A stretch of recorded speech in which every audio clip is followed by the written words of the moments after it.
बलूचिस्तान के बीच में जिस तरह इस वक्त विद्रोह की आग भड़क रही है, 90 जवान पाकिस्तान के अब तक मारे जा चुके हैं, ये दावा किया गया बलूचिस्तान के आर्मी के जरिए। ऐसे में क्या संदेश इससे जाता है? क्या बहुत जल्द ऐसा होगा कि पाकिस्तान और बलूचिस्तान की इस विद्रोह की आग और ज्यादा भड़कते हुए हम देख पाएंगे?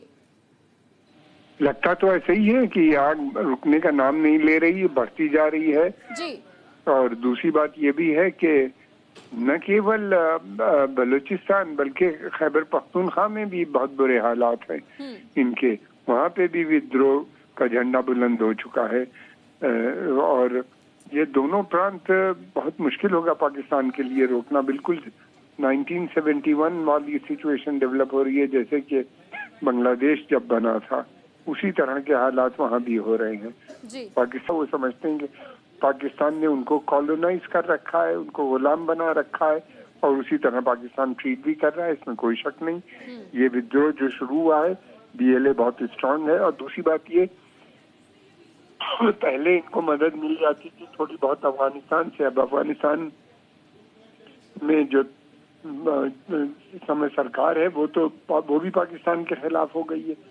तो ये आसानी से इनके जो फाइटर्स हैं BLA के वो उधर बॉर्डर पास जाते हैं अफगानिस्तान में, हेलमंड प्रोविंस में खास तौर से वहाँ ट्रेनिंग लेते हैं। और अमेरिका जो वीपन छोड़ के गया था बहुत सोफिस्टिकेटेड, वो वीपन भी इनके हाथ लग गए हैं। तो और इनके काफी ट्रेंड भी हैं और फिर ये है कि वो लोग, दूसरी बात ये है कि BLA एक चीज ये है कि वो सेकुलर है, लिबरल है, वो इस्लामिक कट्टरपंथी जो ग्रुप्स हैं वहाँ पे ऑपरेट कर रहे थे प्रो पाकिस्तान, उस तरह का नहीं है। ये केवल मिलिट्री टारगेट को करते हैं, पुलिस को टारगेट करते हैं, सेना को। सर लेकिन एक सवाल मैं आपसे और भी समझना और जानना चाहूंगी कि एक वक्त वो भी था जब रक्षा मंत्री राजनाथ सिंह की ओर से भी कहा गया था कि देखिए वो समय दूर नहीं जब भारत को POK के लिए बहुत ज्यादा मेहनत नहीं करनी होगी। आप पहले ये भी देखेंगे, वो तस्वीरें भी देखेंगे जब पाकिस्तान खुद अपने ही देश में अपने ही कुछ विद्रोही गुटों के साथ में भिड़ता हुआ दिखाई देगा और हमारे लिए POK का रास्ता बहुत दूर नजर नहीं आता है। पहले वो अपने देश के विद्रोहियों से तो निपट ले, उसके बाद तो किसी और कदम को वो आगे उठाएगा। तो क्या हम ये संकेत को हम समझ सकते हैं जो उस वक्त उन्होंने बयान दिया था, तो ये उन्हें पहले से इंडिकेशंस मिल चुके थे और वाकई ऐसी ही तस्वीर अब पाकिस्तान की नजर आ रही है?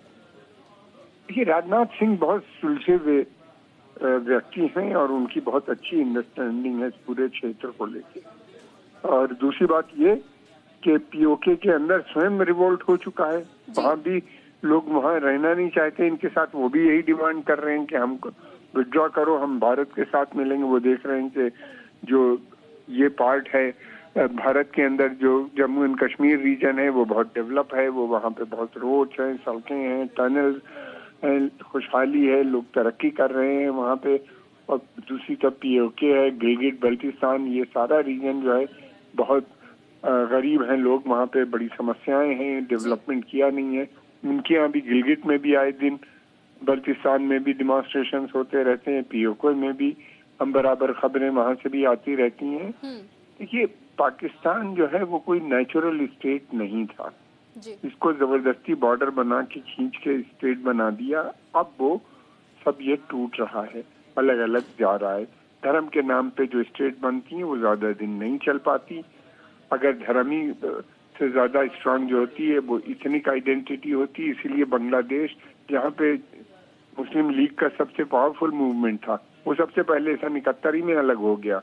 अब ये भी दोनों अलग हो जाएंगे, POK भी आ जाएगा भारत से दोबारा से जुड़ जाएगा। इनके पास बचेगा पंजाब और सिंध, उसमें सिंधी भी खुश नहीं है इनसे, पंजाब का जो डोमिनेशन है। दूसरी बात ये कि न तो कोई पाकिस्तान में इस समय लीडर है, गवर्नमेंट का कोई कंट्रोल नहीं है, कोई गवर्नमेंट की कोई सपोर्ट बेस नहीं रह गया है। आर्मी पीछे से मुल्क को चला रही है, मुल्क में इकोनॉमिक कंडीशन बहुत खराब है। कभी चाइना से पैसा लाते हैं तो कभी IMF से लाते हैं, ये कब तक आखिर चलेगा। सऊदी अरेबिया का कहना यह है कि ये लोग को आदत हो गई है उधार लेने की, वो भी अब उधार देने पे तैयार नहीं। तो बहुत बड़ी समस्या है उनके सामने, एक तरफ इकोनॉमिक, फिर यह है कि कल उसका भी अबू खत्ताल का भी मर्डर हो गया, कभी असैसिनेशन हो गया, इनका मिलिटेंट था बहुत बड़ा, तो वहाँ पे सिचुएशन कंट्रोल में इनके बिल्कुल नहीं है।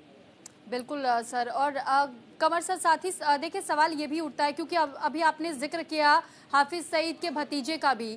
ऐसे में देखिए जब हम अज्ञात हमलावरों की बात करते हैं, ऐसे अब तक कई मामले सामने आ चुके हैं, कई रिपोर्ट सामने आ चुके हैं जहां पाकिस्तान के ऐसे मास्टरमाइंड्स अब तक मार गिराए जा रहे हैं एक एक करके। और ये अटैक भी हाफिज सईद पर ही हुआ था, लेकिन बस गनीमत ये रही थी कि वो तो बच गया, भतीजा शहीद हो गया, अब उसे मौत के घाट उतार दिया गया अज्ञात हमलावरों की ओर से।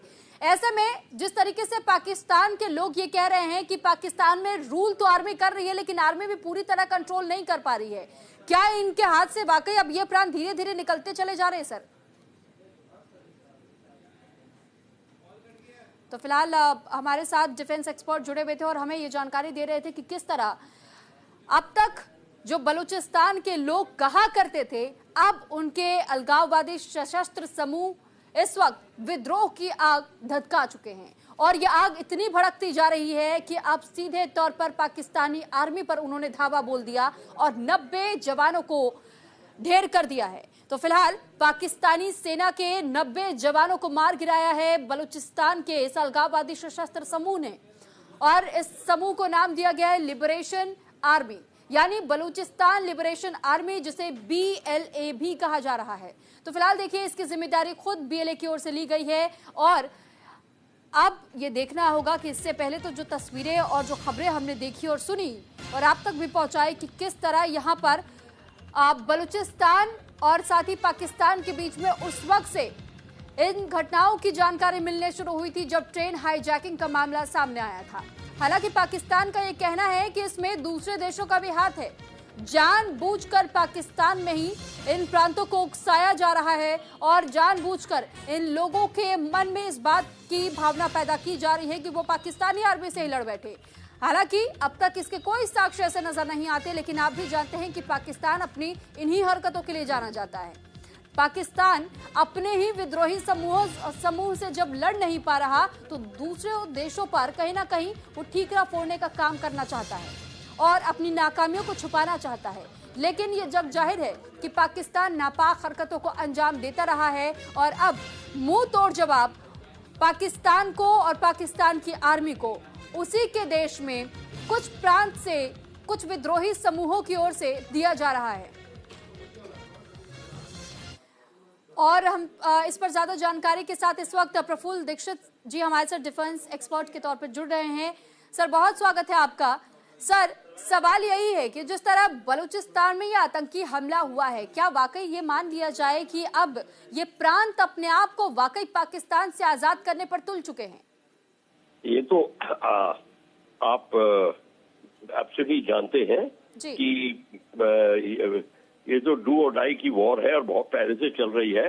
बलूचिस्तान ने कभी अपने आप को पाकिस्तान का भाग माना ही नहीं और ना ही पाकिस्तान ने उनको अपना भाग ट्रीट किया, बल्कि 45% of the land of Balochistan is Pakistan and 10% of the population of Pakistan सिर्फ बलूचिस्तान में है। और में सारे minerals, precious earth, everything is in Balochistan. Balochistan में सबसे कम पैसा लगता है, सबसे ज्यादा गरीबी है, तो वो अपने को अलग समझते हैं। अगर ये अलगाव की लड़ाई हो है और इनके ऊपर बहुत अत्याचार हो रहे हैं, इनके पास कोई चारा नहीं है अलग होने के सिवाय। और ये आप बिल्कुल ठीक कह रही हैं कि अब ये लड़ाई जो है ये अंत तभी होगा जब बलूचिस्तान अलग होगा पाकिस्तान। बिल्कुल। अच्छा प्रफुल्ल बख्शी सर, मैं आपसे ये भी समझना चाहूंगी कि जिस तरह अब तक हम देखते हैं कि पाकिस्तान में किसी एक शख्स का, गवर्नमेंट का, आर्मी का कोई पूरी तरीके से हम कंट्रोल नहीं देखते हैं, टुकड़े टुकड़े में इस कंट्रोल की भूमिका को वहां पर दिखाया जाता है कि हम मजबूत है तो हम मजबूत है। ये आपस की लड़ाई ही है पाकिस्तान में कहीं ना कहीं, जो इन आग को क्या भड़काने का काम कर रही है, ऐसा मान सकते हैं हम? देखो बहुत फैक्शन है पाकिस्तान की आर्मी के अंदर, फैक्शन है जी, पाकिस्तानी गवर्नमेंट में फैक्शन है। पर सबसे बड़ी बात है बलूचिस्तान को उनकी जो बलोच की बाकी ट्राइब्स हैं, जो कि ईरान में जो बलोच की ट्राइब्स है वो सपोर्ट कर रही हैं, तालिबान सपोर्ट कर रहे हैं, उनको हर एक जगह से सपोर्ट आ रहा है। और ये मत सोचिए कई इस्लामिक फैक्शन हैं उनको फाइनेंस भी कर रहे हैं, सारे के सारे पाकिस्तानी तरफ नहीं है।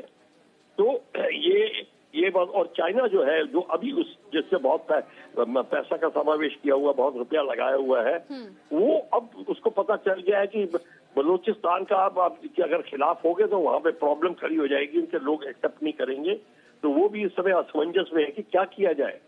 तो जैसे गदार पोर्ट को कह रहे हैं कि आप क्यों हमारे लोगों को नौकरी नहीं दे रहे, बलोच को, बाहर वाले क्यों हैं, पंजाबी और तबके के लोग क्यों यहाँ पे ज्यादा लोग हैं, वो और सबसे ज्यादा जो पंजाबी मुसलमान जो है पाकिस्तान का, वो उनको दबाने की कोशिश करता है, उनको और सिंधियों को।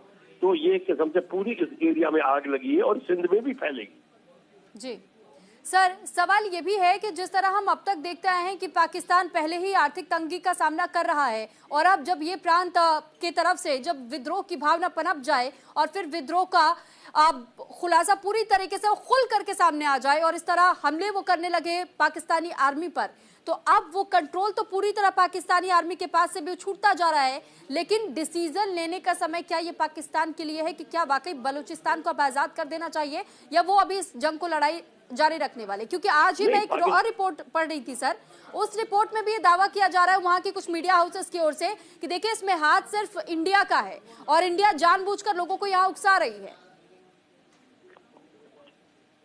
देखिए जी, एक सिंपल चीज मैं बता देता हूँ जी।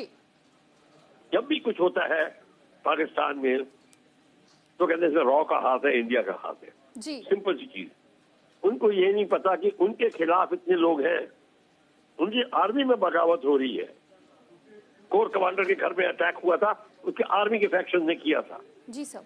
और जो इमरान खान की जो पार्टी है उसमें कई लोग हैं वो ओपनली कहते हैं कि भारत की एडमिनिस्ट्रेशन हमसे बेटर है, वैसी करिए आप। तो ये इन सबको चीज को लेकर आप देखिए, ये डायरेक्टली अगर वो कहते, और मैं और दूसरी मैं बात बता दूं, इंडिया चाहे करे ना करे, अगर मैं इंडिया होता तो जरूर करता, क्यों नहीं? वो हमारी कंट्री में कर रहे हैं, कश्मीर में क्या कर रहे हैं जी सर, बांग्लादेश में क्या कर रहे हैं, कितनी आतंकवादी जो फैल रही है सब पाकिस्तान से फैल रही है।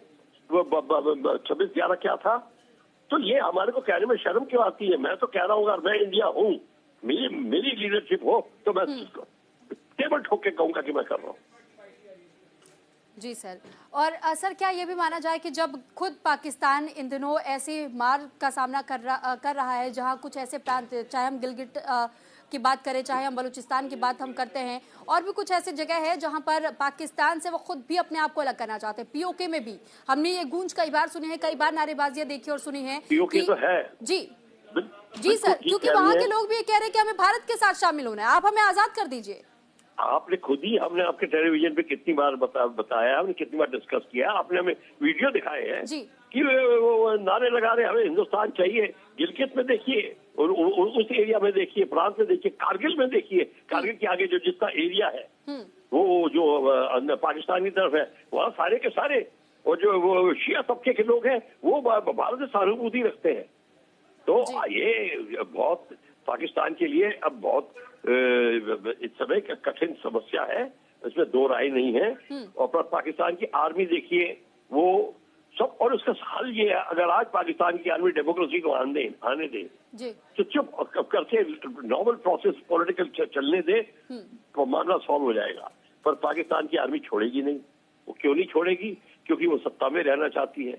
क्यों सत्ता में रहना चाहती है? क्योंकि 85% ऑफ पाकिस्तान की जो तिजारत है वो उसके अंडर में है, और वो सोने की अंडा देने वाली मुर्गी को आप कौन छोड़े और काटे? तो वो कहते हैं नहीं, अब ऐसे ही चलेगा। ये बात है, पाकिस्तान की आर्मी जाएगी नहीं और वो कश्मीर में और टेररिज्म का सहारा लेगी। सहारा टेररिज्म का लेगी तो वो स्पिल ओवर होगा, उनको भी हाथ जलेंगे, औरों को भी करना होगा। तो ये सारा चल रहा है।